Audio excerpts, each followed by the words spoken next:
به دنیای سنگ‌های زینتی افغانستان خوش آمدید.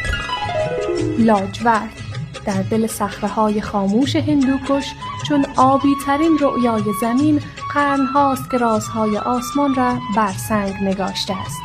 زمرد پنجشیر، گوهری کمیاب و نفیس که سبزی جان طبیعت را در دل کوه‌های افغانستان جاودانه کرده. کنزایت، بلوریاسی رنگ در دل کوه‌های نورستان که با رنگ لطیفش آرامش را در دل سنگ‌های سخت نجوا می‌کند. فیروزه، قطره‌ای از آسمان است که در دل سنگ زاده شده، گوهری کمیاب و آرام بخش که رنگ آبیش یادآور صبح‌های بی‌دغدغه و رویاهای گم شده در باد است. تورمالین، لبخند شیرین طبیعت است، همچو یک قارچ تربوز خنک در دل گرمای تابستان.